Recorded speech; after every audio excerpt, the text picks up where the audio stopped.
the meeting this evening, Public Works Committee on June 11th at 7:20, 1 hour late because of parking.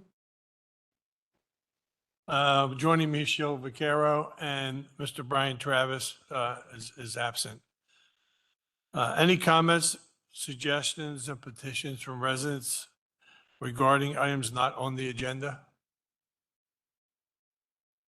Seeing none, let's move to discussion items, monthly reports, the borough engineer and traffic engineer. Mr. Williams, good evening. Hi there. So in the attachments is a monthly report from Remington and Vernick, and it's Pannoni's turn to speak. Nate Klein isn't here, but John Renzo from Pannoni is here. And we thought the best use of the time would be to talk about a stormwater project that's going to bid in the next couple days. So we'll be here next month asking this committee to make a recommendation to Borough Council to award the project, assuming everything goes well with the bid timeline. Just as a refresher, good stormwater projects check two boxes in our minds. Progress towards stormwater quality improvement mandates from DEP. We have a mandate to reduce phosphorus and sediment in our waterways, and those are actually the unfunded mandates that really precipitated the SPF about a decade ago. And second, of course, alleviate flooding. Anything helps with flooding, especially in Goose Creek area. So to do those things, decrease flooding and progress towards the environmental mandates, we need to do two things. Retain stormwater, basically build a bathtub that fills up when it rains instead of dumping right into the creek. And then there's some sort of process there that mimics nature, like holding it, lets sediment kind of sink down to the bottom so it doesn't go right into the creek. Or we use plantings to help clean up stormwater quality. So those are our, we have our two goals with stormwater projects. Those are the two things that we actually need to do. In my opinion, I've been working on this for a couple of years to make projects impactful and cost effective. We need to collect from a large area. So you want a large drainage area going into that bathtub or whatever that thing is that you're building. Ideally, it's located on borough property or within the right of way, because especially where our lots are really small, a lot of surrounding townships can go to one property owner and work on a big stream restoration project and get all their credit for DEP that way. We don't really have that luxury. If we're going to do something like that, we need like 10, 15 easements just to start, and your legal budget blows the project out of the water. So borough property or within a right of way, and then again, upstream of our flooded areas if we're going to make an impact on flooding. So with that criteria in mind, our public works facility jumped out at us, including the alley that runs through it and the storage warehouses next to it, which we own. It's about 1.5 acres of impervious surface that sheet flows directly into Goose Creek, just upstream of where the flooding is really bad on South Franklin Street. So it checks all of our boxes. We put together a sort of a conceptual design and submitted it to 2 grant agencies last year. We got both the grants. So we were projecting about $225,000 in costs. We got both grants, so we now have $319,000 of someone else's money to do this project with, which is fun, because then we go to our engineers and try to figure out how to spend money to really max out those goals, retain stormwater and clean it up before it goes into the stream. So that's the background, and that's sort of our mindset when we're doing stormwater projects. And I'm going to hand it off to John from Pannoni, who's going to tell us a little bit more about the design. And again, we're just trying to prime you guys so you feel comfortable awarding the project, hopefully this time next month. Well, is this part of the phase 1, phase 2 going down from Market Street down? Is this part of that project? Yeah. I think it's so one of the ways we juiced up the design was bump outs on Matlack Street, right at Lacey, right there by the Public Works facility. And that's sort of a concept that we've played with on the length of Matlack Street, because there's just a ton of sheet flow from the streets and properties, impervious, dumping into the MS4. And then from there, it's really quick into Goose Creek. And that's what causes the flooding there. So yes.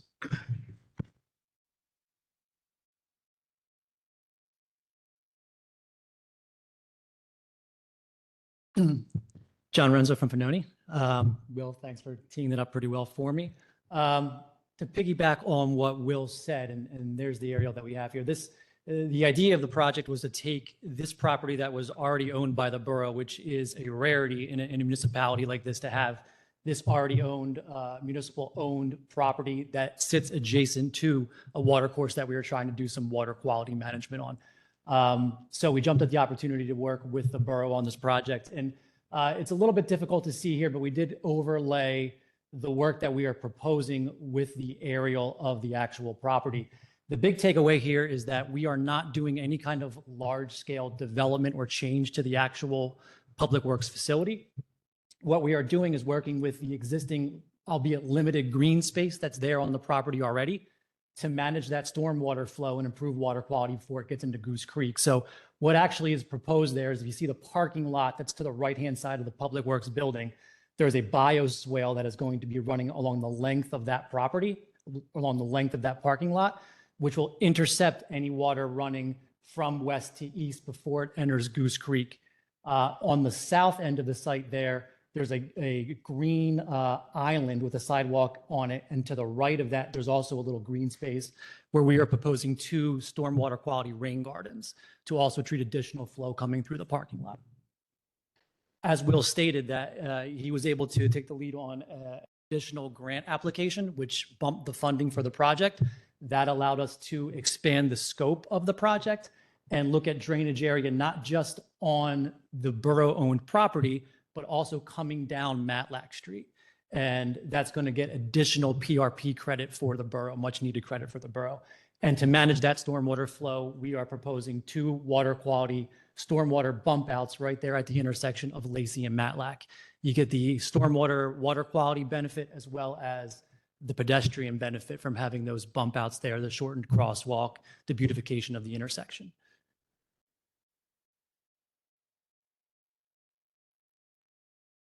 Ding, ding, ding, ding. Up here. Is that my time? No, that's people saying that we had a lengthy discussion about bump outs Yes. and rain gardens at Smart Growth. And it's not very high on our list Okay. over there because of the college kids and the driving of the cars and stuff like that. We understand it collects things, but in the southeast area right there, I know we have a problem with Goose Creek. But there are going to be more cars in the rain gardens than there are going to be on the street. And I do understand, Sean actually said I was on top of my game that night. I never forgot that. I wrote it down. Because if you put a rain garden in, you can't park 25 feet on either side of the rain garden if it's on the corner. So you get the additional no parking there, but that doesn't mean they're not going to park there. So that was all the dings. Gotcha. The rain gardens aren't really popular in that section. So there you go. It's almost like Jeopardy. I didn't push a button and they keep dinging. But that's the gist of the rain gardens over there. Okay? Okay. Right. You may get a little bit of pushback. We'll heard it last Sure. week, I think, from the last month. We'll design to whatever criteria the borough wishes. So just It's, especially the representative from that area, isn't really in favor of the rain gardens in that area. So thank you. you're welcome. Say one thing. Got some good feedback last month, and we built some of that into the design, which included reflective markings on the upstream side of the road to alert drivers to the presence of something new. This is, when I talked about the building the things, there's not a lot of options, right? So if we're going to do anything stormwater, help with flooding, help with our goals, we got to find places to hold water. And we don't really have any options besides this. So I'll just put it that way. We've been rewriting the PRP, that's the pollution reduction plan, our plan to DEP, to say how we're going to achieve our mandated goals. And we've been working on that for a while. And this is really one of the only things we can do in a built out environment like the borough. Right. Thank you. Yeah. All right. Anybody going to do the engineer's report, the traffic engineer? Jeff, do you have 2 pictures for me? Did Bill send you? Oh, yeah. Can you put them up for a second before we move forward?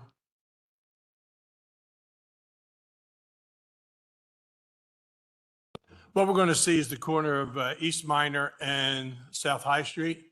The new Star Wars type of signaling to change the traffic lights.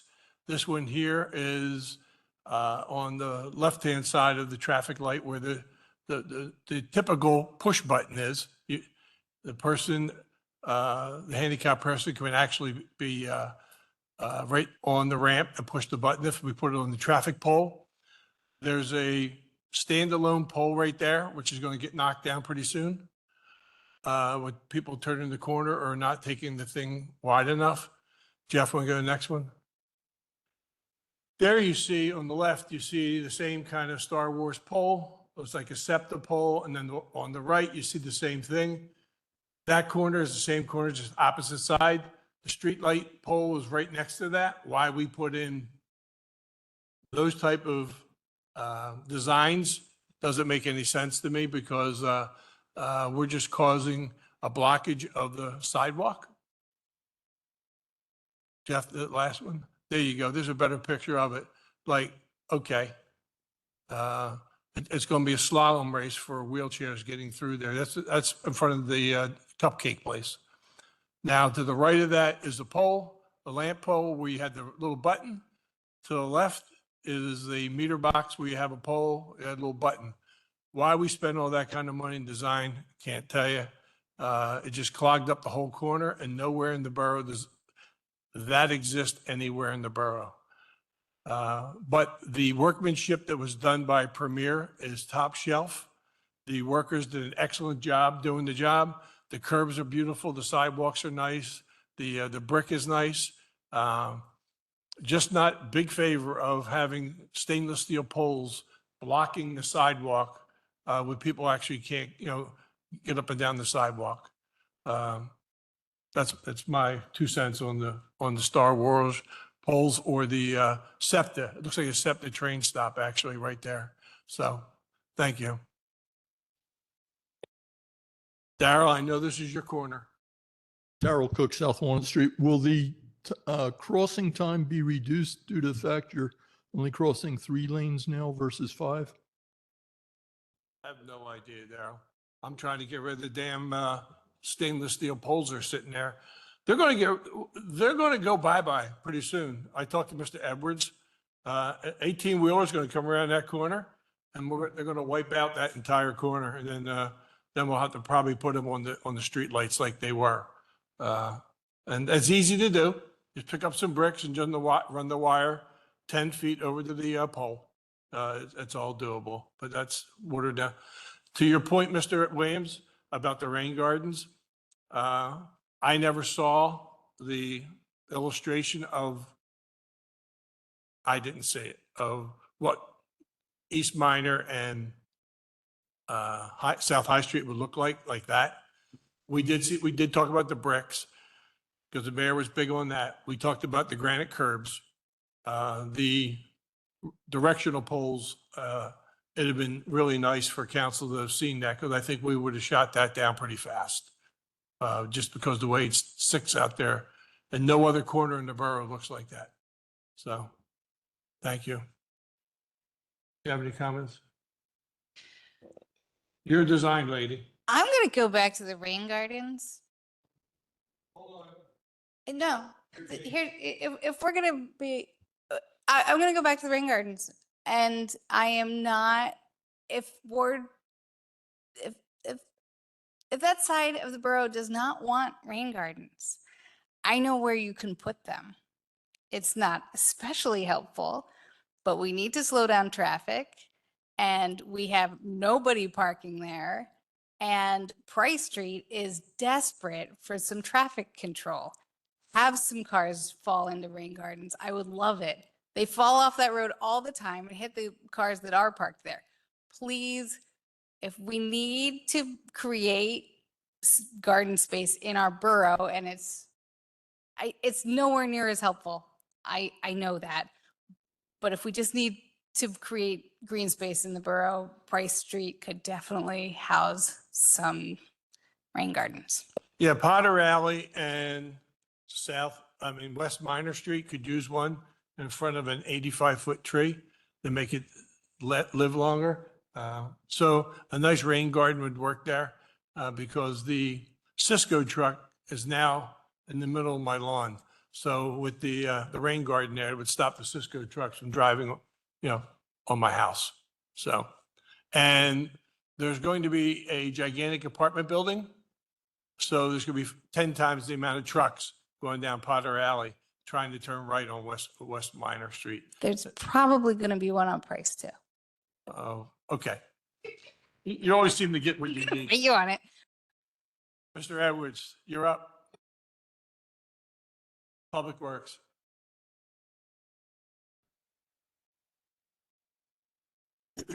Good evening. Some highlights from this past month are as follows. We submitted a grant application for $500,000 to fund the lining of Brick's storm sewers. We advertised for bids for the 2024 paving project. Our new combination jet and vacuum truck is currently in King of Prussia and will be delivered any day. Our contractor is scheduled to remove the tree debris in Goose Creek starting next week. And we applied for a $200,000 grant for a new recycling truck. And with that, I'll be happy to answer any questions. We have some trees on Sharpless Street that are dropping limbs. They're significant trees and significant limbs. How do we take care of that? Okay. Are they, it depends how high they are. If they're just like blocking sidewalks and somebody with loppers, nope, we're higher up. We can talk to the arborist about that.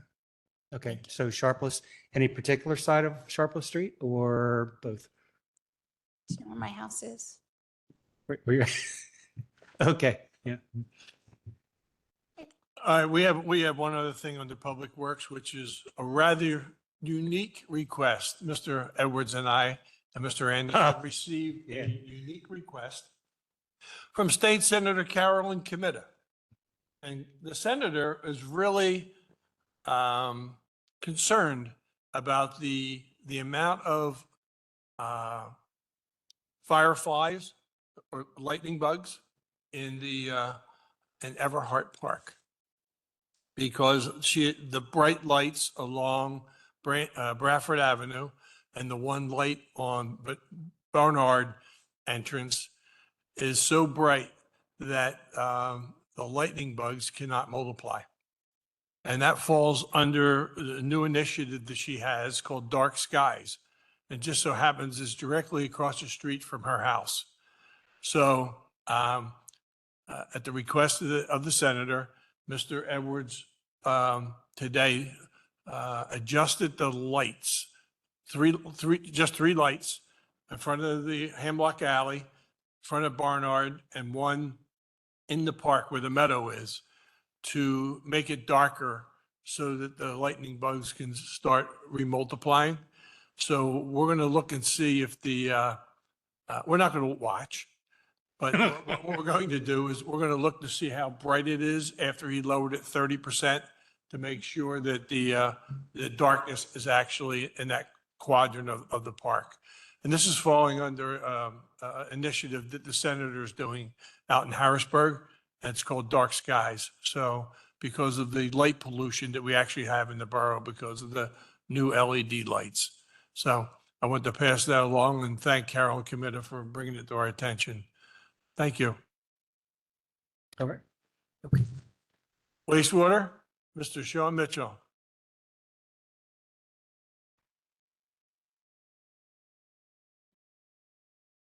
Good evening. This month, the crews at Goose Creek removed, cleaned, painted, and rebuilt the heaters in the blower building. They'll be doing all the heaters throughout the plant while it's warm out. Repaired hinges and locks on a silo door, which is going to go out for bid to be pressure washed and painted next month. During a incident we had at the College Avenue pump station, we also had a problem at the New Street pump station, which we found the transducer, which monitors the level of sewage, actually broke off and it was calling out as problems. That was repaired. Under the current condition, we do have some organic overloads. So we are requesting a paper re-rate. So what it happens is we are allowed so much organic waste into the plant, BOD. I believe it's one time every year over the past 5 years, we've gone over. We have not gone out of our permit, so we're still good. We're just asking that with the future development in the borough and what's going on, we want to voluntarily raise our rates up so we can accept more, continue to take McGovern or any hauler in and still be able to use treat the residents' waste without any problems. So we started with DEP, that process. We don't see it being a problem. It's just going to be a thing of collecting data, sending it in, and they will negotiate the next stage of what our organic loadings will be. Both of the labs, Goose Creek and the wastewater, or Taylor Run, passed their annual lab accreditation proficiency tests. Goose Creek flowed an average of 0.828 million gallons per day. Taylor Run was 0.872 million gallons per day. On May 21st, we did receive a call that a county worker saw a black substance in the grass at the College Avenue pump station. Public Works and myself responded. We found a puddle in the grass. It was a leak of the force main. So we dug it up, fixed it, bypass pumped from that station to Minor Street, and repaired the pipe all in-house. We do have pictures, if Jeff can put that up real quick. At that time, very minimal sewage made it into the stream. That's the broken pipe on top. It's actually a riser for a clean out section that was not very visible. It was buried probably 1.5 feet under the grass. So now we marked it. The bottom one was where we found it, dug it out. If you can go to the next one. We did have very minimal hit the stream. So we put straw in it to collect it. DEP was notified. We have barriers farther down and above it just to make it a safety issue. That's the pipe that came out. One piece of all thread was broken off. A gasket was blown out, some T-bolts. We actually had them all in stock. It came in at noon. We were done and home by 10:30. All of it was in-house. The only major cost was a little bit of overtime and the bypass hauling by McGovern. And then the last one that's repaired and just getting ready to be backfilled. Thank you. Thank you very much. Yep.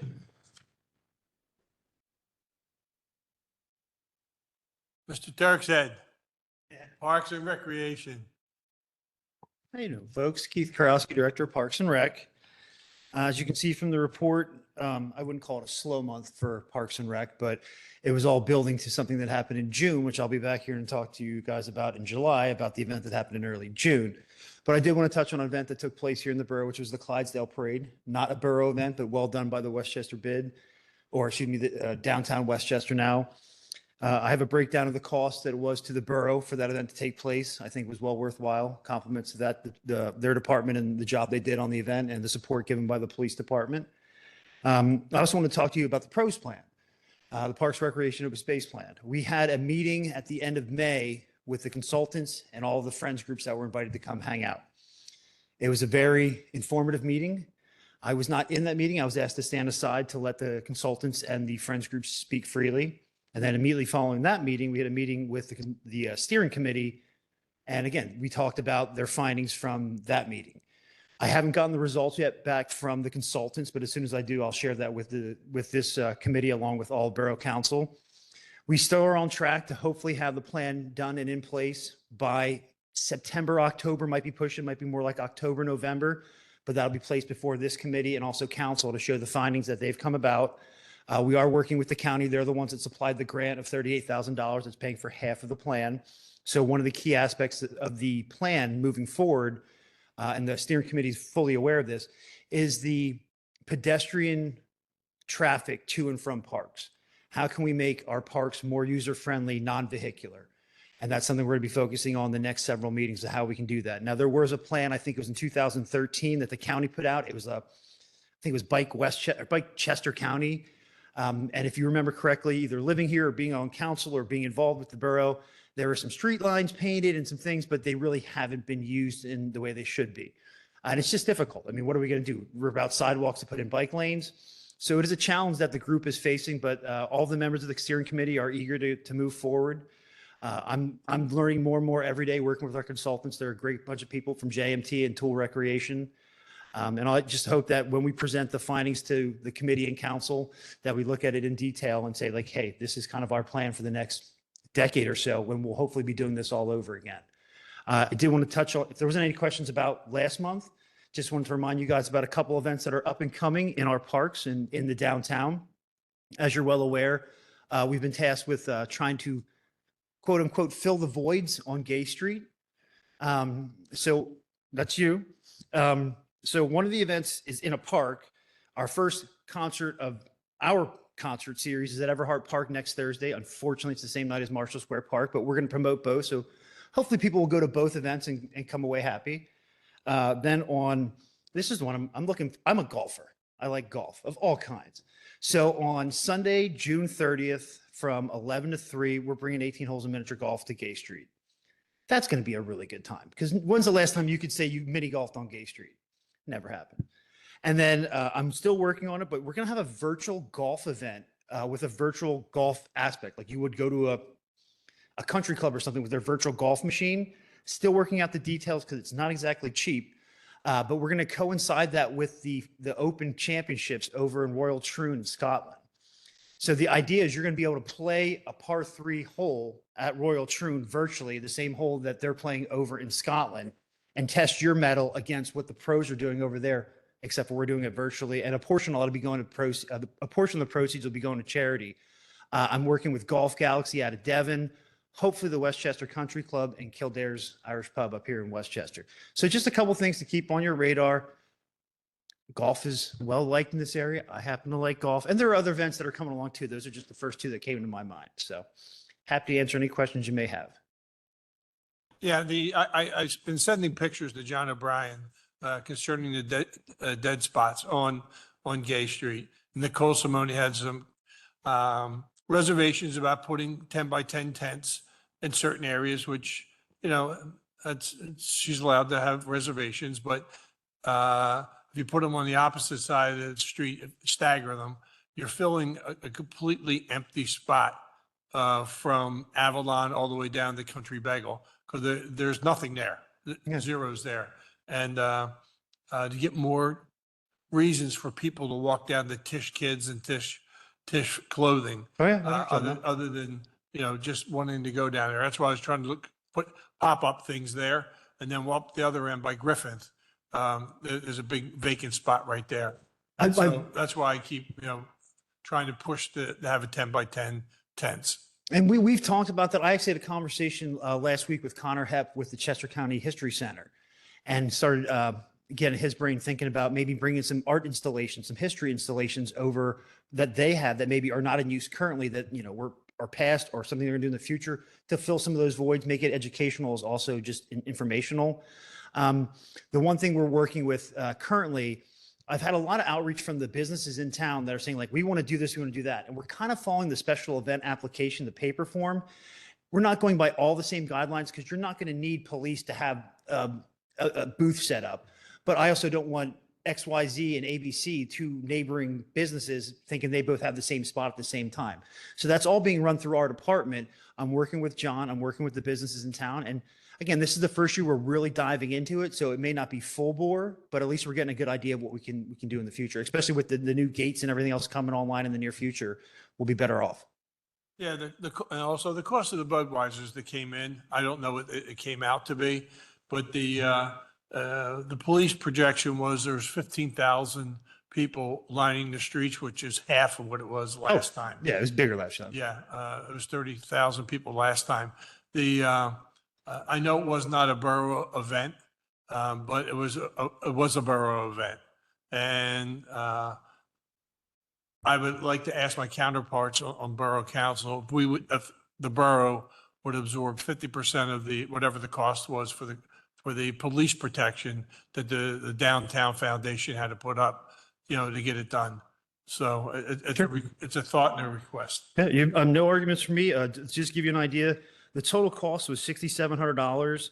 The majority of that coming from the police at $6,300, and then $100 per block for the parking department. So the total cost from police was $6,300.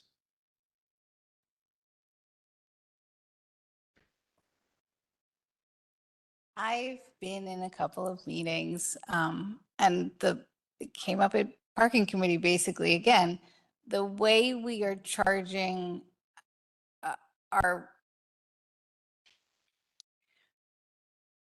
we are utilizing police and parking especially during these various events.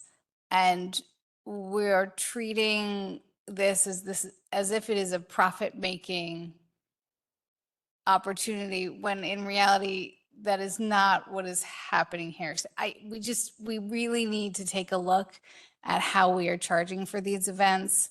And if there's any way, especially for the bid is not separate from the borough. The bid is part of Borough Council, allows the bid to exist. And then we're acting like these guys are some for-profit company who want to take over our borough.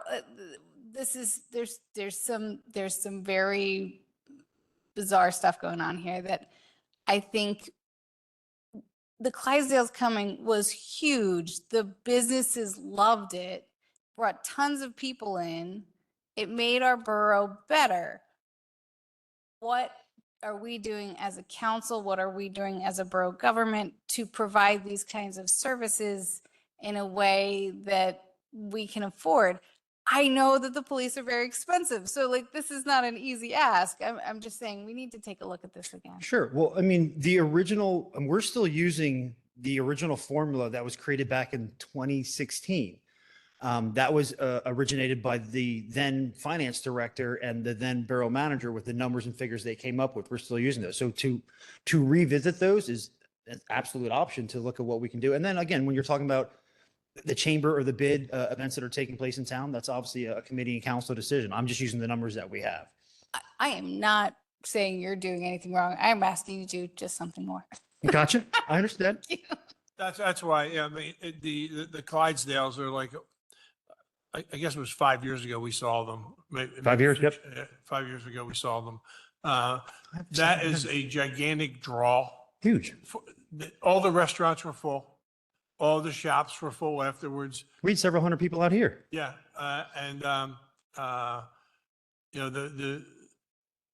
the downtown business association. For something like that, I don't think they should have to take the entire hit, because since $6,300 is the police, I think we should consider, a reduction for them. But I don't know how to go about doing that. Sure. So- I'm, whatever council committee tells me to charge, Mr. Keller, I'm happy to go do about- so. Requesting that we do a 50% split with the bid. Yes, since this is an item of financial implication, it wasn't on the. Make sure it gets talked about in the work session. Thank you. Yeah. Thank you. Good. Very good. Thank you. Thank you. Make sure you come out to golf events. Yeah, how about the bat houses? They're at Hoops Park being erected, being built. They were a little more challenging than we anticipated. And plus the guys at Public Works are quite busy too. So they're ready to go up. The bats ain't going nowhere. We got them here in town. No parking permits with them. No parking permits. Okay, I'm thank talking you. about park. Thank you very much. You got Any other business? All right, anything, Mr. Vaccaro? The motion to approve the May Public Works Committee minutes? Approved. Approved. Thank you. Meeting adjourned.